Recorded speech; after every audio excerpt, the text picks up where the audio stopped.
Lucine coming from Puerto Rico and Tiavisu coming from Canada, they're familiar with international play. They've been knowing how to maneuver and take forward and charge for their teams, and I just feel like that's just a key matchup, kind of what you were saying, Leah. Unfortunately, I don't think Bonnies will win this game going into VCU. That's just something that VCU has been protecting their home court. But something I feel like you both touched on the guard play, a question I feel like I've been asking myself recently is whether it's the Dani Haskell or the Isabellah Middleton show recently. And I feel like just going into, we saw yesterday's game, you guys both touched on it.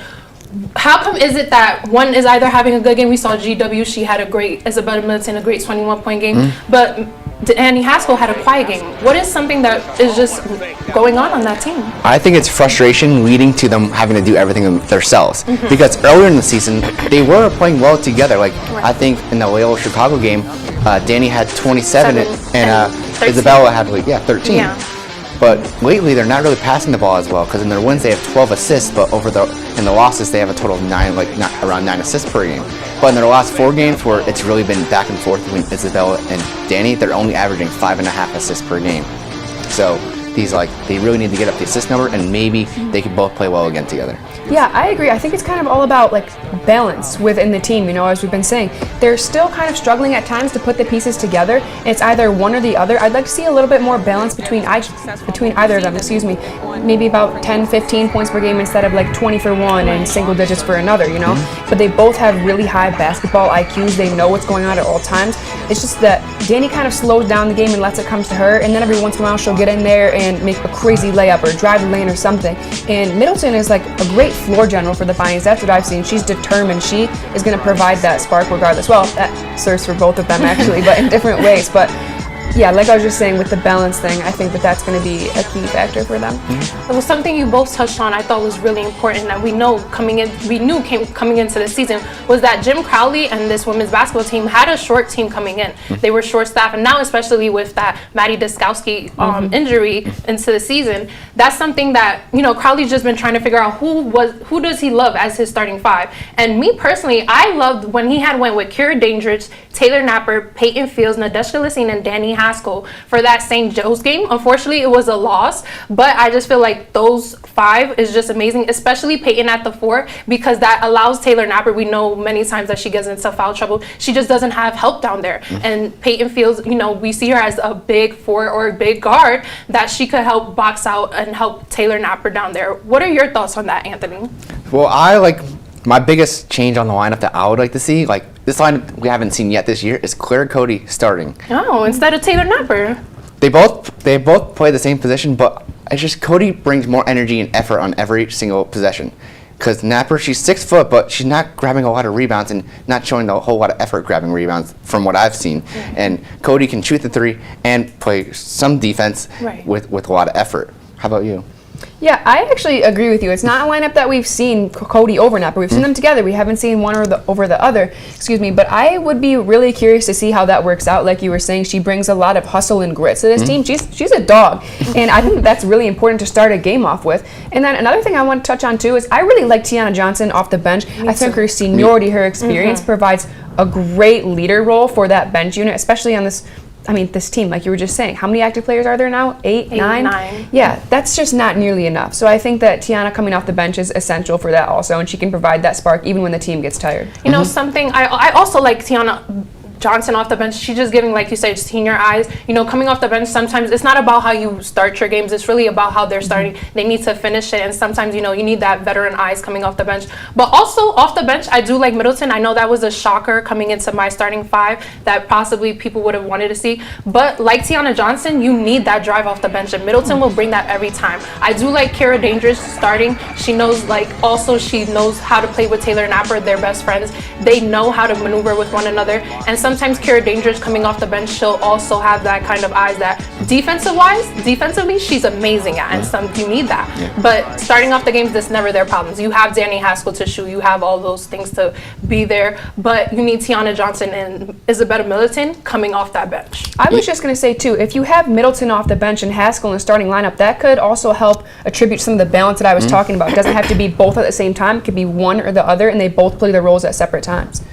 I like Dandridge and Napper coming off the bench because they both have trouble with foul trouble this season.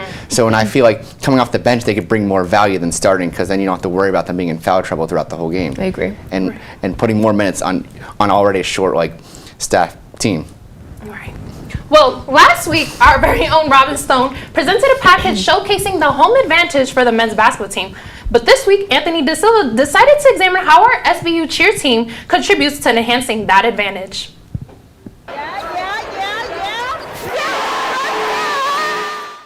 Bonnie's games are known for their rowdy student section and exciting plays, but the SBU cheer team also plays a part in creating this atmosphere. I spoke with Erica Marshall on what it's like being a St. Bonaventure cheerleader.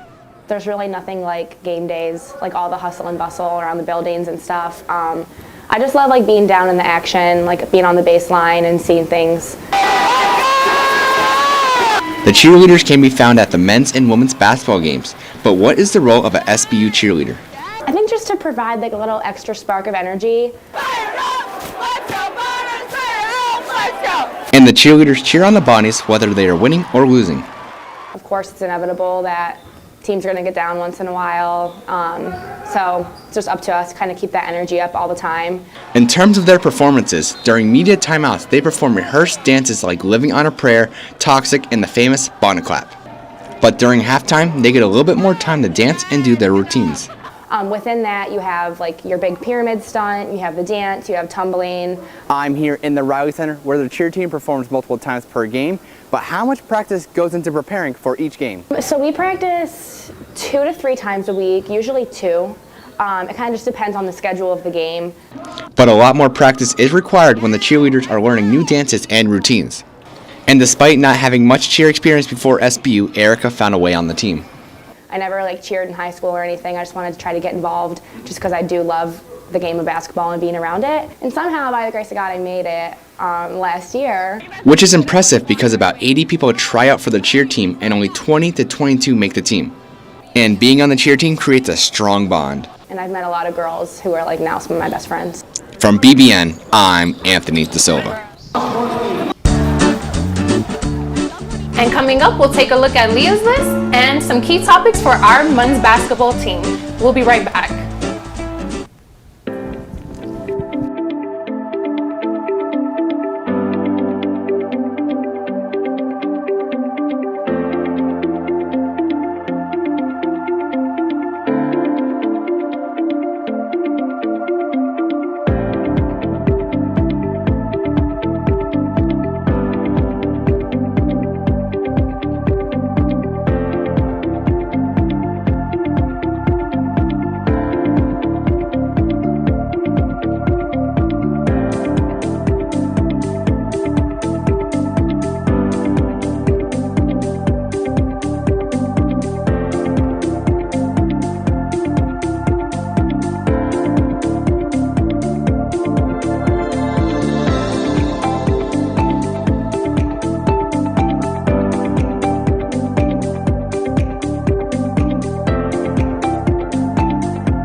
back, folks, and as you see on your screen here, the women's upcoming schedule. Today they'll take on VCU at VCU on ESPN Plus at 1 p.m.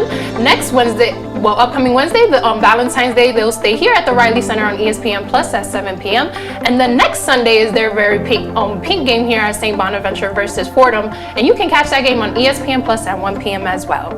Well, this wouldn't be a weekly Bonnie's Basketball Now show without Leah's list. Leah, what do we got going on this week? So this week, obviously, we're going to do our Black History Month highlight. Like I've said before, that's something we're going to be doing every week this month. And then we're going to go right into our power plays. I have a few dunks that I've lined up for you guys. I want to take a look at. And then number 3 is something that we've been seeing a lot of here recently in the Riley Center. If you've been to a game, there's this, I'll call him this for lack of a better term right now, crazy old guy. He's a Bana super fan. He's always up there dancing to Mr. Brightside when it comes on. Just curious to know your guys' thoughts on that as well. So today, starting with our Black History Month highlight, we're going to be looking at Bana's all-time great, Freddie Crawford. As a sophomore, Crawford helped the Bonnies to their first NCAA tournament appearance. Over his college career, Crawford averaged 22.5 points per game, and though he stood at just 6'4", he actually averaged 10.3 rebounds. Crawford played in the NBA for the Milwaukee Bucks, New York Knicks, Los Angeles Lakers, Buffalo Braves, and Philadelphia 76ers. A couple interesting facts I learned about him this week were actually that, for starters, he was roommates with Tom Stith, who we talked about last week. I just thought that was kind of cool, relate it back to our campus life a little bit. And then another thing I learned is that when he was on the Bucks, he played with NBA legend Kareem Abdul-Jabbar. And there's a rumor, I'm not sure, I couldn't confirm or deny, that their parents were actually friends when Crawford was young. But I just thought that was a cool little tidbit about him, too.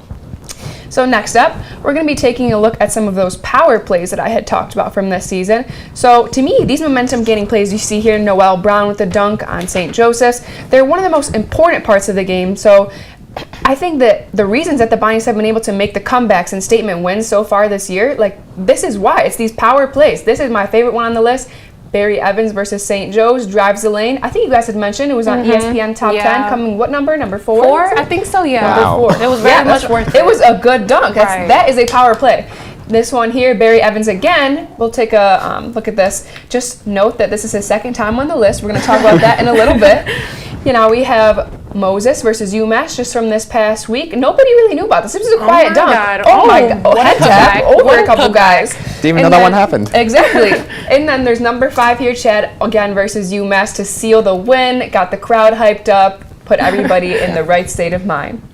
So, like I said, I just want you guys to take note of the fact Barry was on there twice. We're going to get into that in a little bit. But if you're a fan of the game, you love to see this stuff, you need these momentum-gaining plays like this. Which one is your guys' favorite? You know, my personal favorite was that Moses Flower putback. That was a statement. He's not the tallest guy on the team, yet he was the one to put it back. Shocker. Even the head tap, and he was humble about it. Every other guy I know on the team probably would have done a little head tap point. I would have done that. He was personally humble about it. He got back on defense. Amazing. That was the top one on there. Even though there was a Barry ESPN top play, that was Moses Flower's top play. The Moses one gives me a run for my money on my pick because I didn't really realize it when it happened in the game. Like I didn't even know he had to dunk that game. But my pick is the Barry dunk against St. Joe's where he dunked over like 2 defenders. I was on the baseline. It was just so unreal, and I shot the video that we used too. And so it was like I'm like, oh my God, I actually got this video here in frame. It's awesome. Got you hyped up too, Yeah. right? As it's supposed to do. Yeah. That has to be the best one. But Lee, I thought it was really great that you brought up Barry Evans was on that list twice for a reason.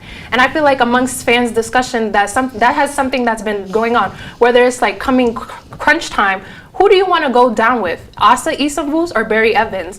Anthony, I'm gonna ask you on your opinion about this. Barry Evans is my favorite player on the team. I'm gonna put it out there because he's my best player to watch. Barry Evans, like he brings a lot of momentum, but he's not a big scorer, but he's great on the defensive side. He leads the team in defensive rating. He's second on the team in blocks, and he's third in rebounds, averaging almost 5. And those extreme dunks there's a big momentum shift, and he can steal the ball too. Asa, on the other hand, he can shoot, but I feel like he's regressed a little bit this year. Last year he shot 42% from 3, and this year he's only shooting about 30%. And those 3-pointers was the reason why he was all A10 rookie team last year. Right. But Asa can also get the rebounds too, and some of his threes were in important games. Like some of his best games were clutch moments against VCU, Oklahoma State, and Longwood. Games that were like very close games, and he was the difference maker. So in clutch moments, I would go with Asa. But if the team needs a momentum boost, Barry needs to be in the game. Leah, what about you? I'm glad you brought up the clutch moments, actually, because I would take Barry Evans still. I think that he finds a lot of ways to impact the game, even when his shot is not falling. And SMU does as well, but he provides defense. But Evans makes these great plays. He'll go for a steal and then a slam right after. And I think that if you're down in a clutch moment, that's exactly what you want. You know, you don't want to have to worry about shooting a 3 and missing, really, in my opinion. I think you'd rather drive the lane or just get a quick, easy bucket. You're not trying to waste time in those moments either. And I know in the Bonnies win over St. Joe's, like very commanding win, SMU only played 15 minutes to Evans 25. So I think that's something to know as well. But I would not change the rotation. I would still start Asa over Barry just because I think the bench unit needs that spark from Evans. And he and Daryl Banks have more chemistry, and that SMU actually has the, I guess, seniority in some ways just over Barry Evans. And speaking of their minutes, I have stats on the records based on how many minutes they played. So when Barry plays 20 or more minutes, the Bonnies are 8-1. When he plays less than 20, they're 6-7, and they're 0-4 when he plays less than 15. Also, on the other hand, play more. Also, where was it? Oh, also, when the Bonnies are 4-6 when he plays more than 27 minutes, but 10-2 when he plays 26 minutes or less.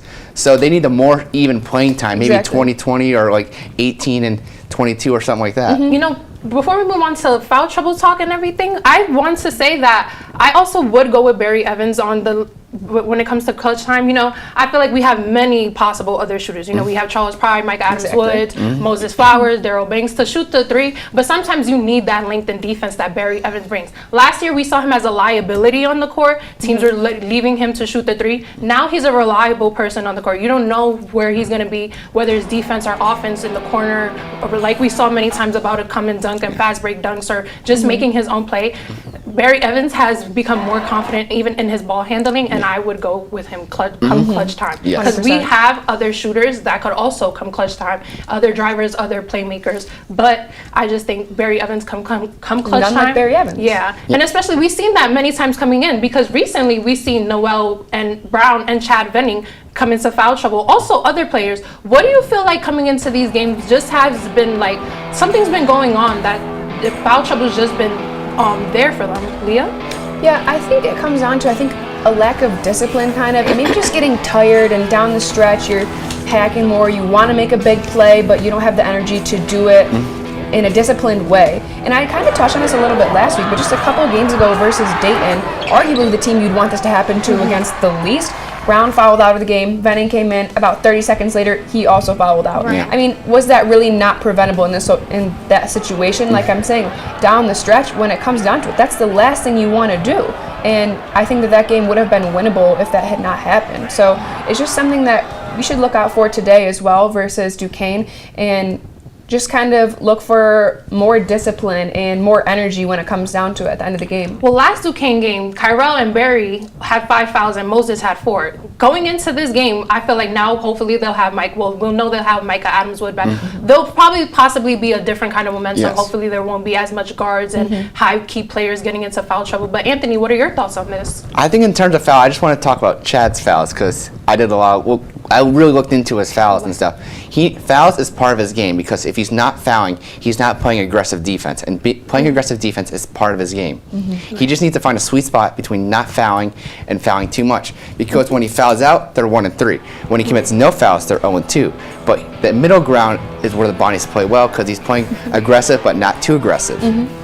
Well, coming up, we'll take a look at the upcoming men's schedule, the key matchups for today's Duquesne game, and our final predictions for the game. We'll be right back.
Well, as you guys see on your screen here, Leah touched on it a bit. The crazy old guy, as we know as soft touch, every time we shoot a free throw, it's just, as he'll say, soft touch. But he has been bringing the energy to the Riley Center as of recently. Every time it's commercial, as you see on your screen, Jumbotron's moment, he's just the guy to see in the upcoming home Riley Center games. And as today they'll face Duquesne, be there and you'll see him.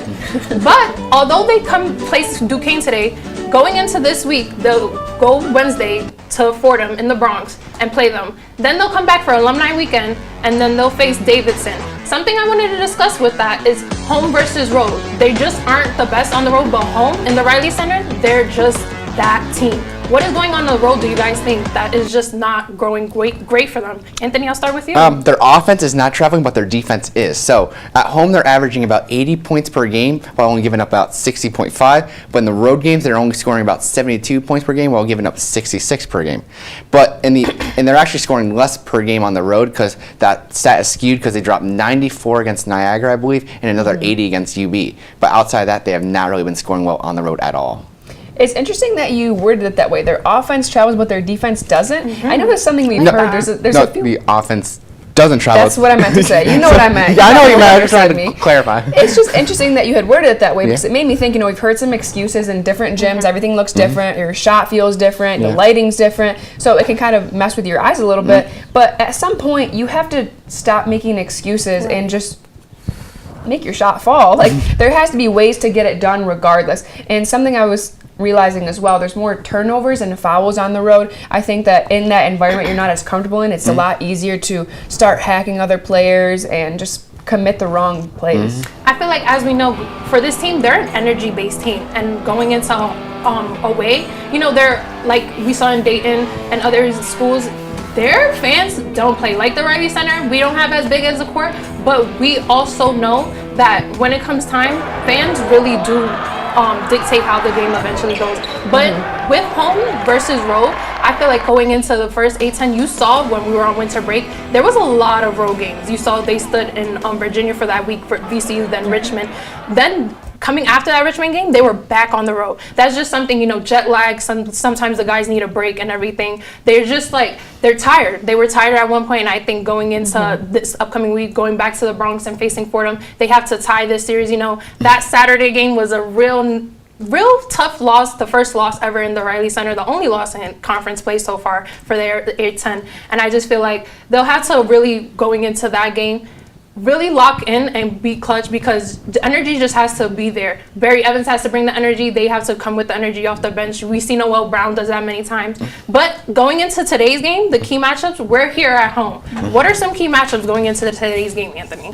It's the two guys that did not play last time. They played Day Grant and Micah Adams-Woods, because they both didn't play with Mike, but Micah's been playing a lot better recently. Right. He played great early in the season. He struggled when he didn't play, and then he was benched for a little bit because of some problems. But now he's playing great again. He had 17 points against Dayton, and then Day Grant. He's their leading scorer, but he's only shooting 37% from the field, though, while Micah's shooting almost 50%. How about you, Leah? You would think that you and I sat down and picked these out together. I actually had the same one. I'm not looking at your notes. Matter of fact, keep those over there. I had the same one. Day Grant and Micah Adams-Woods, obviously, like you said, two guys that both did not play last game. And Day Grant, he brings a lot to the table. He's a great scorer. But I do think that Micah Adams-Woods is just a great leader for this team in this starting unit as well. I think that's going to be a little bit too much for Duquesne to overcome. And I'm not particularly worried about this Duquesne team, even with the addition of Day Grant. Last game against Duquesne was just absolutely terrible. That was the hardest Bonas watch I've seen in a long time. So, well, you guys again went with the guard route. I'm gonna go with the big center route. I have Dusan Maharchich and versus Chad Benning. Last game we saw they were, like I said, every time 8-10 teams are starting to learn how to stop Chad Benning in the paint. They're double teaming him while everyone was shooting bricks that game. We typically see the men try to build their momentum back by feeding the paint with Chad Benning or Noel Brown or just driving themselves. But Chad Benning had a quiet 8 points that game and for 4 turnovers. Just going into that, Duquesne knows how to stop this team. But now we're in the Riley Center. Going into this, my final prediction will be that Bonas will win. Last game, not one Duquesne player had double digits. So I think the highest scoring person had 9 points. That Duquesne game, that Duquesne team is stoppable. The last time they were shooting 0 from 7 from threes the first half, the Bonnies, and they only went to the free throw line once and went 1 for 2. Eventually, second half, they switched momentum, went 15 from 22 and then 2 for 6. They stopped shooting the threes. They realized in Duquesne that backboard was too clear. Let's stop shooting it brick for brick. Let's switch it up. Unfortunately, it was a loss, but today will be a win in my column. I will go 1 for 3. I will win one line prediction. If there's anything I felt, it was that, because we've been striking out recently. But I'm also going to go this route. I'm going to say the Bonnies win. I'm not worried about Duquesne. Right. Nobody's worried about the Dukes. No one. What is a Duke anyways? And Mike Adams-Woods is back in the starting lineup this time. This is a Bonnies revenge game. This is revenge season. I got Bonnies all the way. Anthony? I think the Bonnies need to stage another comeback in this game. They start off slow, I feel like, and they're going to start off another slow game. They're going to start slow, and then they're going to need to take some subs in, put them in, and then they're going to get some new energy, and then build a lead, and they're going to win by 8. Right. 8. Yeah. That's bold take. Close game. Close game. Okay. Well, who do you think will be the player of the game going into this game? That's a great question. I think it's going to be a mix of players. I see 3 to 4 players getting 12 to 15 points. You know, I like that. I think I'm gonna go with the Moses Flowers show. He's been doing great recently. He's just been powering, starting at the. He's been really shooting that 3 well, as we saw a couple putback dunks. He's all over there. I'm going to win Moses Flower as the key player, also, even though it's kind of switching up my key matchup. But he'll be the key player for today's game. Leah? I kind of want to see Mike Adams-Woods sticking with my key player. I think that because he didn't play last time, he's going to bounce back with this new energy this time. It's only his second game back into the starting lineup, so I'm really excited to watch that. Well, thank you guys. We'll hope you'll tune into today's Duquesne game. Tip-off is at 2, and the women's basketball game versus BCU. This is Bonnie Basketball Now. I'm Jamie Valdez. Again, alongside me is Leah Lockwood and Anthony Da Silva. We'll hope to see you again next week.